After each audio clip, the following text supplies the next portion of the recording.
मध्य प्रदेश विधानसभा के बजट सत्र के पहले दिन सोमवार को कांग्रेस ने नरसिंह घोटाले पर चर्चा की मांग की। नेता प्रतिपक्ष उमंग सिंघार ने कहा कि युवाओं के साथ अन्याय हुआ है, चर्चा होनी चाहिए। इस पर संसदीय कार्य मंत्री कैलाश विजयवर्गीय ने जवाब दिया, मामला कोर्ट में है इसलिए चर्चा नहीं हो सकती है। इसके बाद सदन में हंगामा हो गया। विधानसभा अध्यक्ष नरेंद्र सिंह तोमर ने दोपहर 1 बजे तक के लिए कार्यवाही स्थगित कर दी। कार्यवाही दोबारा शुरू होने पर सिंघार ने एक बार फिर से चर्चा की बात कही। इस पर सीएम मोहन यादव ने कहा कि नियम प्रक्रिया के अंतर्गत मान्य परंपरा में चर्चा के लिए तैयार हैं। उत्तेजना से हम बात सुन नहीं सकते, हम सीधी साधारण भाषा बोलते हैं, किसी से डरते नहीं हैं। इसके बाद विधानसभा अध्यक्ष ने कहा कि यह आप दोनों ने मुझ पर छोड़ने के लिए कहा है तो कल इसका ध्यान रखेंगे। प्रश्नोत्तर काल के बाद चर्चा होगी। हालांकि ब्रेक के बाद भी चर्चा शुरू नहीं हो सकी और कार्यवाही को कल तक के लिए स्थगित कर दिया गया।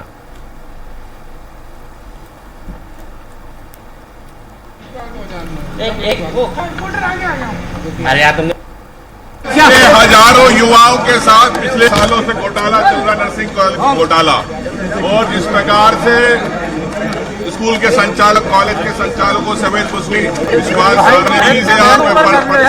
करी, इसके लिए करोड़ों रुपए, कम से कम 200-300 करोड़ की बनी की पूरे प्रदेश के अंदर। इसका जवाबदार विश्वास सारंग उनकी लिए नर्सिंग काउंसिल है। तो नर्सिंग काउंसिल ने नियमों के खिलाफ आके अपने हिसाब से कानून बनाए, अपने हिसाब से नियम बनाए, उसमें विमल किया। यही बात को लेके कई बार हाई कोर्ट ने फटकार लगाई, लेकिन सरकार ने इस बात को नहीं सुना।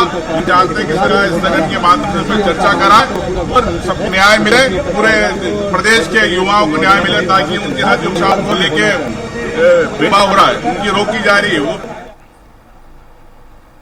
देखिए, यशस्वी प्रधानमंत्री आदरणीय नरेंद्र मोदी जी के नेतृत्व में तीसरी बार भारतीय जनता पार्टी की सरकार इस भारत देश में शपथ ली है।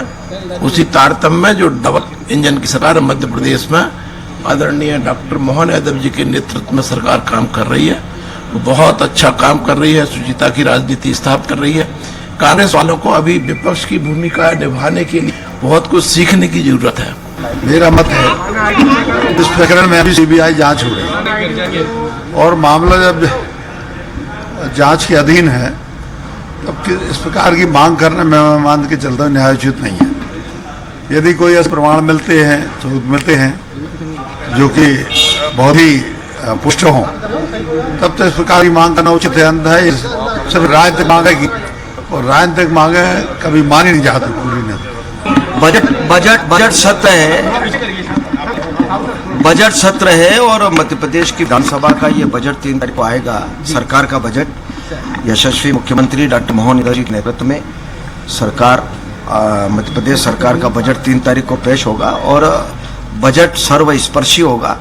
बजट जनता का होगा, जनता के लिए होगा और मुझे लगता है कि आने वाला वर्ष हमारे लिए, प्रदेश के लिए कुशल होगा, ठीक होगा। मैं कहना चाहूंगा कि मोहन यादव जी को कि आप प्रदेश में जो समस्याएं, जो घोटाले, नर्सिंग कॉलेज का घोटाला, यहाँ के युवाओं के साथ खिलवाड़ किया जा रहा, उनकी परीक्षाओं को लेके, तो मैं कहना चाहता हूं कि जो कल्प्रेट है, जो बड़े दोषी है, चाहे विश्वास सारंग हो, चाहे महेंद्र गुप्ता, अभी भगोड़ा हो गया, मुझे मालूम पड़ा कि गायब कर दिया विश्वास सारंग ने।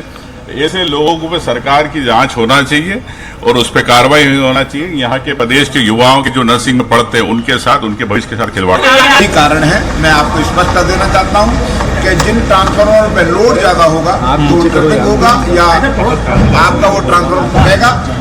और लोड क्यों बढ़ता है? जो हमारे घरेलू उपभोक्ता है उन पे जितने किलोवाट लोड सैंक्शन करा है उससे अधिक लोड जब डलता है ट्रांसफार्मर पे तो ट्रांसफार्मर रुकता है, ट्रिपिंग होती है। आपको एक बता दूं कि आंधी और तूफान में भी एक्सीडेंटल घटनाएं होती है जिसके कारण विद्युत अवरुद्ध होता है। एक नियमित रूप से मेंटेनेंस होना जरूरी है। जैसे अगर मोटरसाइकिल और गाड़ी हो, एक निश्चित किलोमीटर के अंतर्गत उसकी भी सर्विस जरूरी है, वैसे ही हमारे इसके मेंटेनेंस के लिए समय की जरूरत है। शहर और प्रदेश में माननीय मोदी जी के नेतृत्व में तेजी के साथ विकास हो रहा है।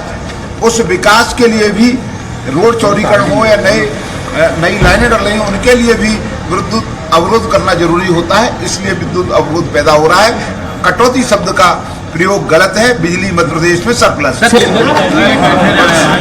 देखो उठाने के लिए स्वतंत्र है और सरकार पूरी तरीके से जवाब देने के लिए तैयार है। विपक्ष के पास कोई मुद्दा इस समय है नहीं।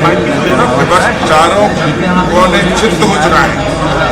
बड़े बुजुर्ग सब इस समय जो बचे खुचे थे वो भी कांग्रेस से बाहर है और अच्छे बोलने वाले थे जैसे रामनिवास रावत वगैरह वो हमारे पास आ चुके हैं। विपक्ष के पास न कोई बोलने वाला है ना कोई बात पटल पर रखने वाला है। बस समय पास करने के लिए और अपना वजन लाने के लिए इस प्रकार की बातें इस प्रकार की चीजें पैदा